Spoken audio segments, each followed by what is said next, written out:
Hello बच्चों, RBSC कक्षा 12th biology की अध्याय 41 के पिछले वीडियो में हमने मधुमक्खी पालन शुरू किया था, जिसमें मधुमक्खी पालन की कुछ मुख्य प्रजातियां और इसका सामाजिक संगठन पढ़ा था।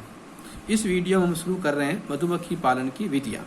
मधुमक्खी पालन की दो विधियां हैं, पुरानी देशी विधि और आधुनिक वैज्ञानिक विधि। पुरानी देशी विधि में जहाँ कहीं भी मधुमक्खियों द्वारा जो प्राकृतिक रूप से छत्ते बनाए जाते हैं तो उनके नीचे धुआं करके मधुमक्खियों को उड़ा देते हैं और उस छत्ते को तोड़ करके शहद प्राप्त कर लेते हैं। यह शहद अशुद्ध होता है क्योंकि इसमें लार्वा, अंडे और मधुमोम पाया जाता है। आधुनिक वैज्ञानिक विधि में कुछ उपकरणों द्वारा मधुमक्खी पालन किया जाता है, जिसमें पहला है कृत्रिम मधुमक्खी पेटिका। ये वाकई में लकड़ी की बनी एक संदूक होती है और इस संदूक या बक्से के बीच में एक जाली लगी रहती है जिसे रानी पृथक्करण जाली कहते हैं।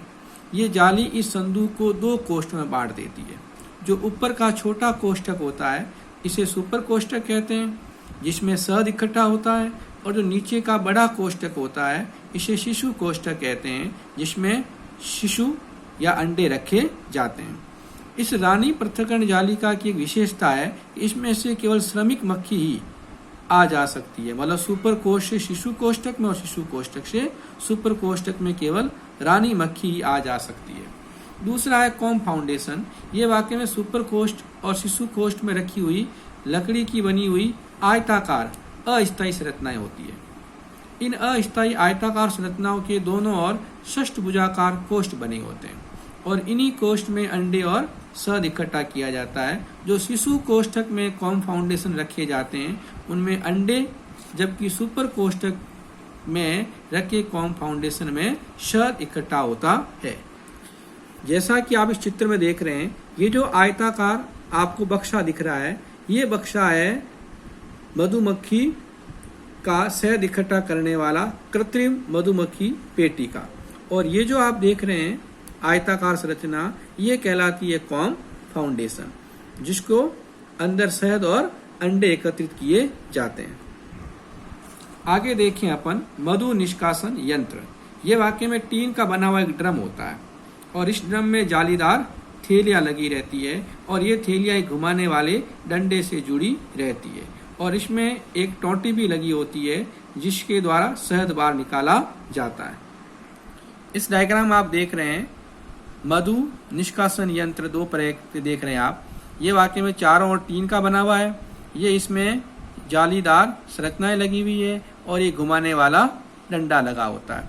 इन जालीदार संरचनाओं पर कॉम्ब फाउंडेशन डाल देते हैं और जब इस डंडे से इसको गोल गोल घुमाया जाता है तो कॉम्ब फाउंडेशन में भरा शहद अपकेंद्रण बल के द्वारा इस टीन की दीवार से टकराता है और नीचे इकट्ठा होता रहता है, जिसे इस नल के द्वारा बाहर निकाल दिया जाता है। नेक्स्ट है टोपी खोलने का चाकू। ये जो कॉम्ब फाउंडेशन अपन ने पढ़ा था जिसमें शहद इकट्ठा रहता है, इस शहद के ऊपर एक मोम की टोपी आ जाती है। तो इसे मधु निष्कासन यंत्र में डालने से पहले चाकू होता है उसे गर्म करके इस मोम की परत को गला देते हैं या खोल देते हैं।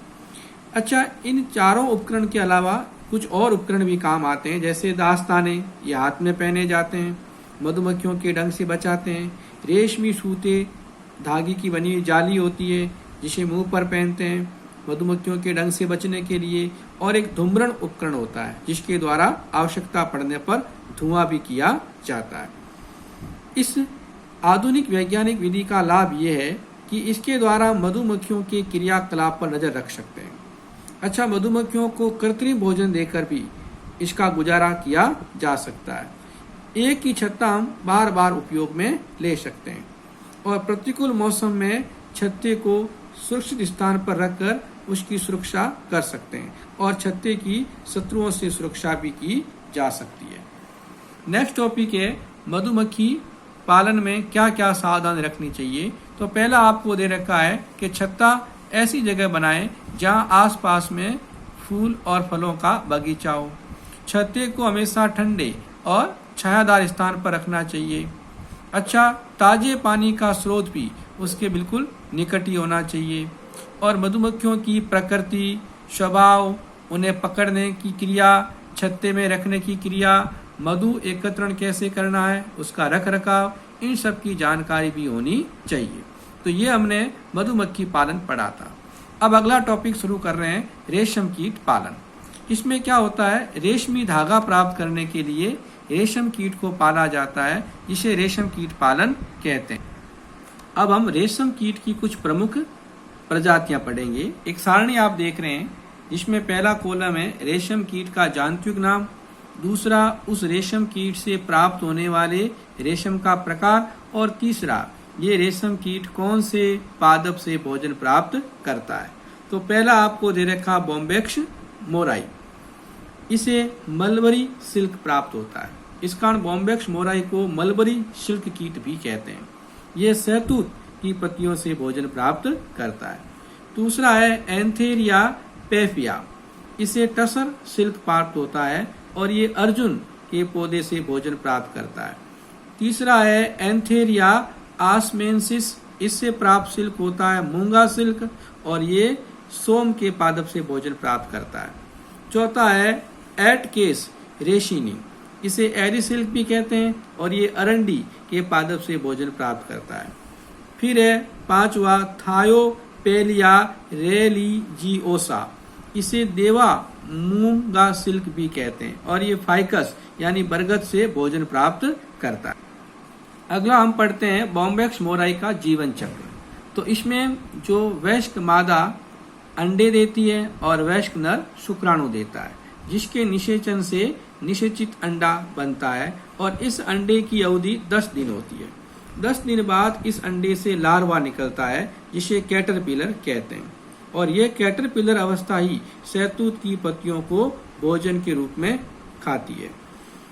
और इस कैटरपिलर में लार ग्रंथियां पाई जाती है। ये लार ग्रंथियां ही रेशम ग्रंथियों में रूपांतरित हो जाती है।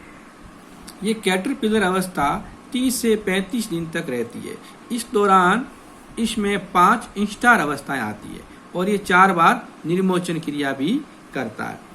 30 से 35 दिन के अंतिम दिनों में कैटरपिलर अवस्था भोजन लेना बंद कर देती है और इसकी रेशम ग्रंथियों से बनने वाला रेशम का धागा इसके चारों ओर लिपटना शुरू हो जाता है और जब ये चारों ओर रेशम के धागे से घिर जाता है, अब इसे कोकून कहते हैं।